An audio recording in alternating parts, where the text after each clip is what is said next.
সাধারণত এই প্রথম দিনটিতে আমাদের সঙ্গে যুক্ত রয়েছেন সিনিয়র সাংবাদিক, দ্য ফিনান্সিয়াল পোস্টের উপদেষ্টা সম্পাদক এবং অবশ্যই যিনি নিজেও একজন মুক্তিযোদ্ধা, সিনিয়র সাংবাদিক এম এ আজিজ। সাংবাদিক এম এ আজিজ, আপনাকে স্বাগত জানাচ্ছি এবং আজকের এই দিনটিতে অবশ্যই আপনার প্রতি বিশেষ শ্রদ্ধা। উম আপনার কাছ থেকে ধন্যবাদ একটু ১ম এ আপনাকে। জানতে চাচ্ছিলাম যে পুলিশ হত্যার তদন্ত নিয়ে যা কিছু ঘটছে, এক ধরনের হুঙ্কার ছাড়া হচ্ছে বিএনপির প্রতি জামাত এবং এনসিপির মাধ্যমে তারা রাজপথে নামার হুঁশিয়ারি দিচ্ছে। আসলে সমস্যাটি কোথায়? তার মানে এটি দ্বারা তারা কি মিন করতে চাইছে, আমরাও কি ধরে নেব? ধন্যবাদ আপনাকে। দেখেন, আজকে পয়লা মার্চ। আপনার আসলে আন্দোলন, মুক্তিযুদ্ধের আন্দোলনের সূতিকাগার আজকেই শুরু হয় সবকিছুই। যাই হোক, আমি আপনার প্রশ্নে আসি। দেখেন, মুক্তিযুদ্ধের সময় মুক্তিযুদ্ধের সময়ও কিন্তু দেশ স্বাধীন হলো। স্বাধীন হওয়ার পরে ৭২ সাল পর্যন্ত দেখা গেল মুক্তিযোদ্ধাদেরকে নানাভাবে হ্যারাস করতে শুরু করা গেল স্বাধীনতা শত্রুরা। আপনি দেখেন, আমাকেও বহুবার থানায় ধরে ধরে নিয়ে যাওয়া হয়েছে, আমার বাবা ছাড়িয়ে আনিয়েছে। তো তখন ১৯৭২ সালে একটা ইন্ডিপেন্ডেন্ট অধ্যাদেশ জারি করা হলো যে মুক্তিযুদ্ধের সময় যারা মুক্তিযোদ্ধা ছিল তাদেরকে কোনো দায় মুক্তি দেওয়া হলো। সেটাকে অনুসরণ করেই আপনার এই সরকার, অর্থাৎ অন্তর্বর্তীকালীন সরকার, আপনার জুলাই এবং অগস্টের অভ্যুত্থানে পুরো ২টা মাস কিন্তু দায় মুক্তি দেওয়া হলো। এখন প্রশ্ন হচ্ছে যে মুক্তিযুদ্ধের সময়ে ঠিক ৭২ সালে এসে, ৭১ সালে মুক্তিযুদ্ধ হলো, ৭২ সালে এসে দায় মুক্তি দেওয়া হলো। আর এরা দায় মুক্তি দিল জুলাই এবং অগাস্ট। আপনার ৫ তারিখে অভ্যুত্থানে পট পরিবর্তন হলো। অভ্যুত্থানে তখন ফ্যাসিস্ট সরকার পালিয়ে গেল। তারপরে আপনি খেয়াল করে দেখেন, ৫ তারিখের পরে আপনার সবগুলো প্রায় 60% থানা জ্বালিয়ে দেওয়া হলো, পুলিশ হত্যা করা হলো, অনেক দিন অনেক রকম স্থাপনা জ্বালিয়ে দেওয়া হলো, ফ্রান্স থেকে উস্কানি দেওয়া হলো এবং বুলডোজার দিয়ে অনেক সরকারি স্থাপনা, ধরেন ৩২ নম্বরে যে বাড়ি ভাঙে দেওয়া হলো, বলা হলো ফ্যাসিস্টের আতুর ঘর। আসলে সেটা তো একটা ট্রাস্ট ছিল, এটা তো সরকারি প্রপার্টি ছিল।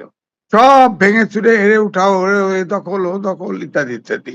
সুতরাং আমার বক্তব্য হচ্ছে যে ৫ তারিখের পরে বিএনপির তরফ থেকে বলা হয়েছে যে ৫ তারিখের পরে যে পুলিশ হত্যা হয়েছে তাদের বিচার হবে। তা আপনি ফৌজদারি অপরাধ, ৫ তারিখে অভ্যুত্থান ঘটে গেছে, তারপরে যে হত্যাযজ্ঞ চালিয়েছেন, ফৌজদারি অপরাধ যে যারা সংগঠিত করেছে তাদের বিচার হবে না? যদি আইনের শাসন আনতে চান, ফিরিয়ে আনতে চান, আইনের শাসন আনতে চান, যেমন মব সন্ত্রাস বন্ধ করতে হবে, তেমনি আপনার তাদের তো বিচার করতে হবে।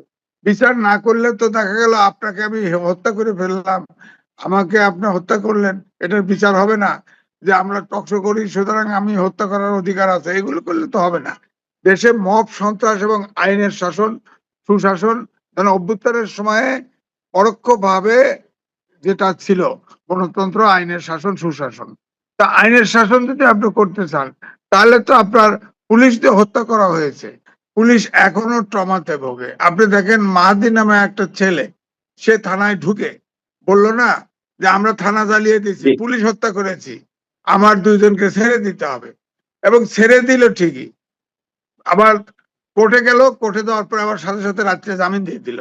তার মানে আপনি হুম। খেয়াল করে দেখেন, পুলিশও টমাতে আছে, বিচারকও টমাতে আছে। সুতরাং আইনের শাসন এখন প্রতিষ্ঠা করতে হবে। আগের থেকে শুরু করে সব হত্যার যেমন বিচার করতে হবে, তেমনি এখনো যদি এরকম কোথাও মব সন্ত্রাস হয়, কোথাও যদি কাউকে হত্যা করা হয়, এটার অবশ্যই বিচার করতে হবে এবং কঠোরভাবে বিচার জি। করতে হবে। আমি জানতে চাচ্ছিলাম যে কেন পুলিশ হত্যার বিষয়ে আপনি একটু ৭১ উদাহরণ দিচ্ছিলেন। কিন্তু ৭১ এর সঙ্গে আমাদেরকে তুলনা করতে হবে কেন ২৪শে আন্দোলনকে? ২৪শে আন্দোলনের গুরুত্ব রয়েছে, সব ঠিক আছে। কিন্তু আমরা কি কোন অবস্থাতেই ৭১ এর সঙ্গে তুলনা করতে পারি? আর দ্বিতীয় কথা হচ্ছে যে, যে প্রশ্নটি ১ম এই আমার ছিল যে জামাত এবং এনসিপি এই বিচারটি চাইছে না। তার মানে কি ক্লিয়ার যে পুলিশ হত্যা তারা করেছে? এইজন্য তারা এই হত্যাকাণ্ডে কোন ধরনের বিচার চাইছে না?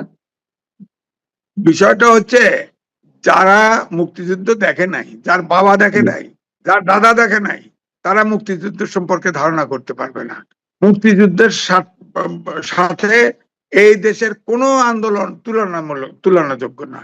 কিন্তু তারা মুক্তিযুদ্ধের সাথে এই জন্যই তুলনা করে আইনটা ইন্ডিপেন্ডেন্ট দেওয়ার চেষ্টা করেছে যে মুক্তিযুদ্ধের সময় দেওয়া হয়েছে, কিন্তু খেয়াল করে নাই যে মুক্তিযুদ্ধের সময় এটা 72 সালে দেওয়া হয়েছে, 71 সালে মুক্তিযুদ্ধ হয়েছে এবং মুক্তিযুদ্ধ পিরিয়ডের জন্য দেওয়া হয়েছে। এখন আপনি এখনো পুলিশ মারবেন, এই তো আমি উদাহরণ দিলাম মাহাদি নামের ছেলেটা যা করলো। এখন তাদের জামাত এবং এনসিপি তো এটা ঠিক অভ্যুত্থানের অগ্রভাগে ছিল এবং ওই সময় যারা আন্দোলনে ছিল তারাই তো আপনার পুলিশকে হত্যা করেছে। তাদের ধারণা যে এই পুলিশের হত্যার যদি বিচার হয় তাহলে তাদের ভিতরে ফাঁসবে, কিন্তু তাদের ভিতরে তো ফাঁসবে না। ফাঁসলে তো ওই অভ্যুত্থানে তো সব শক্তি ছিল, সব শক্তি, হ্যাঁ, ছাত্র অগ্রভাগে ছিল। দেশ স্বাধীন না, 52 সাল থেকে সব আন্দোলনে ছাত্র অগ্রভাগে ছিল, কিন্তু এই ছাত্ররা যত বিতর্কিত হয়েছে এবং সুতরাং তাদের ভিতরে একটা ভয় ঢুকেছে। যেমন এনসিপি গোটা আপনার জামাতের সাথে যোগদান করেছে, এখন জামাতের ভয়েস এবং এনসিপির ভয়েস এক। তাদের ধারণা যে তাদের বিচার করার জন্য তাদেরকে নিয়ে এই পুলিশের ভিতরে বিচার করা হবে, তাদের ভিতরে আতঙ্ক থেকে এটা করা হচ্ছে। তা আমার কথা হচ্ছে যে পুলিশ সমাজ থেকে বের করতে, পুলিশ ছাড়া তো চলতে পারবেন না। যাই বলেন, পুলিশকে তো রিঅর্গানাইজ করতে হবে। পুলিশকে হত্যা করেছেন, পুলিশকে আগুন দিয়ে পুড়িয়ে দিয়েছেন, পুলিশকে হত্যা করে উল্টা করে টানিয়ে রেখেছেন, যাত্রাবাড়ি ঘটেছে, এগুলোর বিচার হতে হবে। তো এটা তো অভ্যুত্থানের পরে তো ঘটনা, বলা তো হয় নাই যে অভ্যুত্থানের সময় 5 তারিখে যা ঘটেছে তা করতে হবে না। 5 তারিখের বলা হয় না, বলা হয়েছে 5 তারিখের পরে যে পুলিশ হত্যা হয়েছে তাদের বিচার।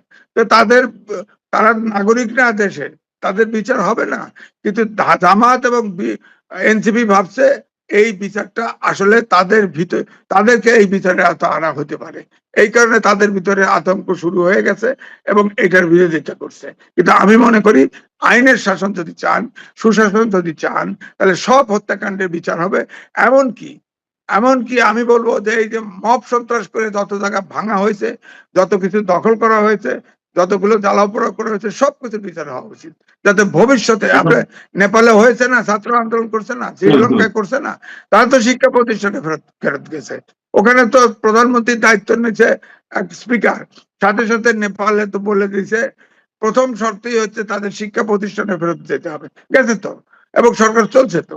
সুতরাং আমাদের ইউনূস তাদেরকে ব্যবহার করতে চেষ্টা করেছে, তাদেরকে রাজনৈতিক দল করিয়েছে এবং দেশের অশান্তি যত তৈরি করা এই ডক্টর মোহাম্মদ ইউনূসের সরকার এটা করেছে এবং দেশটাকে ফোকলা বানিয়ে ফেলছে।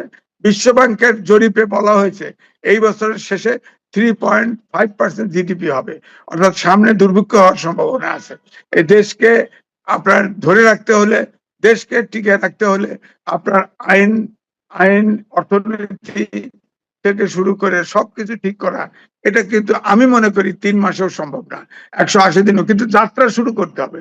আমার কথা হলো যাত্রাটা যদি জনগণের কাছে, ওই পিপুলস পারসেপশন বলছি, জনগণ যদি মনে করে সরকার আন্তরিকভাবে চেষ্টা করছে, তাহলে কিন্তু জনগণ সময় দিবে, নাহলে জনগণ সময় দিবে না। তো ডক্টর মোহাম্মদ ইউনূস এবং তার উপদেষ্টা পরিষদের সদস্যদের বিরুদ্ধে যে পরিমাণ দুর্নীতি অভিযোগ দুদকে জমা হচ্ছে এবং তার আগে থেকেই সাধারণ মানুষের একটি চরম দাবি যে এই উপদেষ্টা পরিষদ সদস্যরা যে দুর্নীতি করেছে, যে অনিয়ম করেছে, সেটির বিচার করা হোক। এবং একই সঙ্গে সিপিডি বলে রেখেছে সংবাদ সম্মেলনের মাধ্যমে, সেন্টার ফর পলিসি ডায়ালগ, যে তারা নির্বাচনের মাত্র 3 দিন আগে যুক্তরাষ্ট্রের সঙ্গে যে চুক্তি করেছে তা অবশ্যই বাতিল করতে হবে এবং কোন অবস্থাতে এই চুক্তি গ্রহণযোগ্য নয়। আপনার মন্তব্য?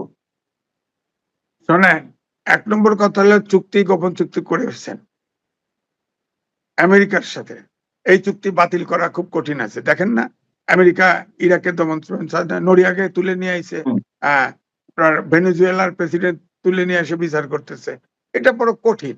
সুতরাং এটা যে গোপন চুক্তি, এই সরকারের অন্তর্বর্তীকালীন সরকারের করার ম্যান্ডেট ছিল না, এ কারণেও তাদের বিচার হওয়া উচিত।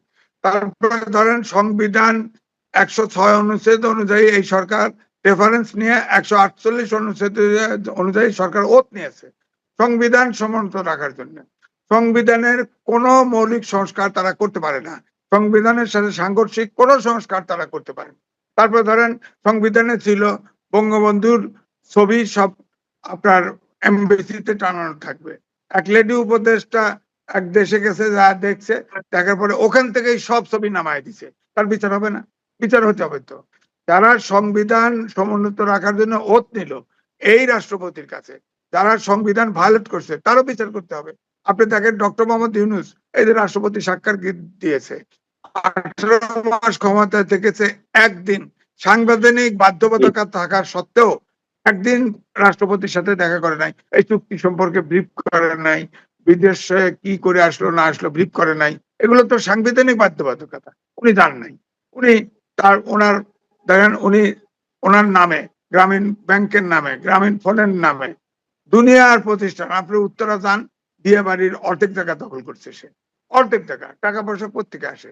ট্রাস্ট করছে ওনার ইয়াতে, কি তার ব্যাংকের নামে, ওখানে ট্রাস্টটা করছে তার পারিবারিক নামে, টাকা আসলো কোত্থেকে? সুতরাং আমার কথা হচ্ছে যে তার তো বিচার হতে হবে।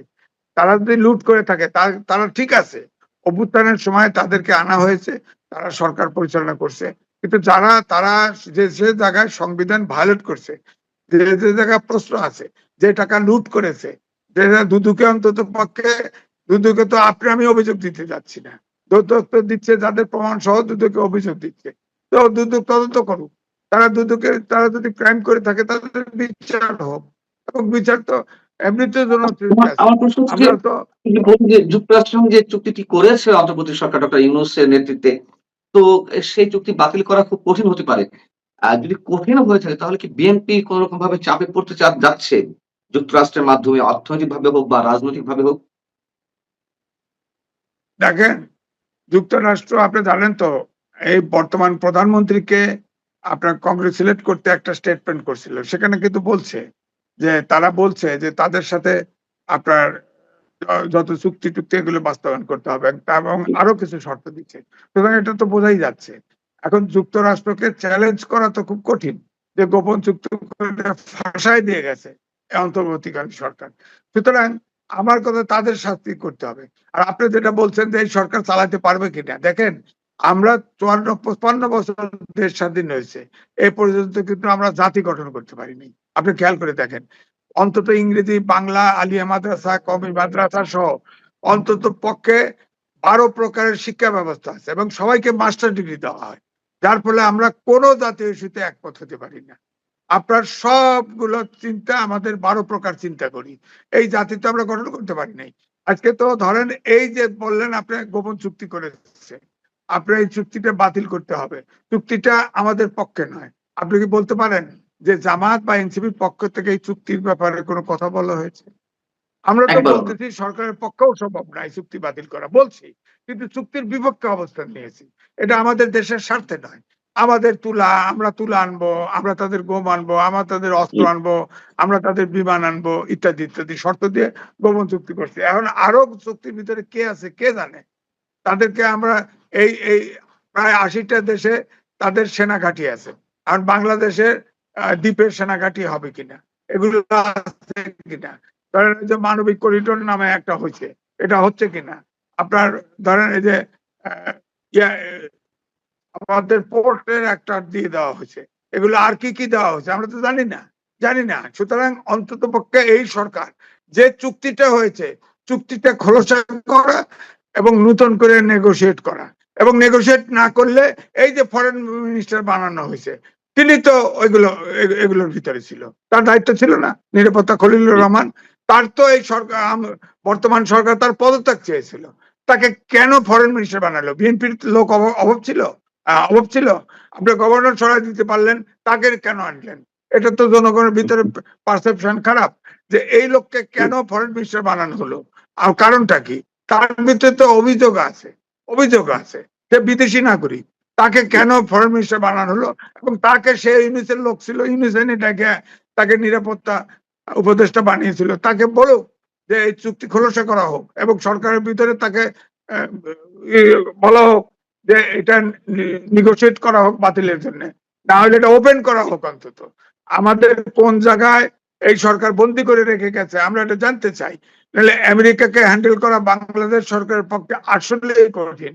আপনি দেখেন ইসরায়েল বলেন, হ্যাঁ, এই জন্য এটা কঠিন।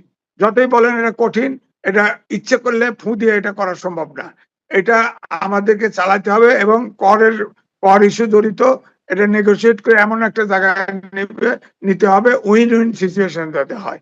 আমাদের তো এখন 39% কর, বলেন 40% কর, আবার তুলা আনতে হবে সেখান থেকে, বিমান কিনতে হবে তাদের ওখান থেকে, এগুলো তো জানা মতো হয়ে গেছে। তো আপনার তুলা এগুলো সব যদি ওখান থেকেই নিয়ে আসেন, যে বেনিফিট যে ট্যাক্স দিবেন আপনি, তার সিংহভাগ যদি ওখানে আমেরিকা থেকে ইম্পোর্ট করে আনতে হয়, তাহলে আমাদের তো গার্মেন্টস ইন্ডাস্ট্রি ধস নেমে যাবে। হ্যাঁ, আমাদের একমাত্র সবচাইতে এক্সপোর্ট আইটেম হচ্ছে গার্মেন্টস ধ্বংস হয়ে যাবে। সুতরাং এটা তো নেগোশিয়েট করতেই হবে। আমি চুক্তি বাতিল এটাই হোক না হোক, আমরা কিন্তু অপেক্ষা করলাম। একটা ব্যবসায়িক উইন উইন সিচুয়েশনে তো নিতে হবে। নিঃসন্দেহে। বলেন। দেখা যাক বিএনপি কতটা চ্যালেঞ্জের মানে ফয়সালা তারা করতে পারে, কতটুকু সামনে এগোতে পারে। নিশ্চয়ই আমাদের সেই অপেক্ষাটি রাখতে হবে। আপনি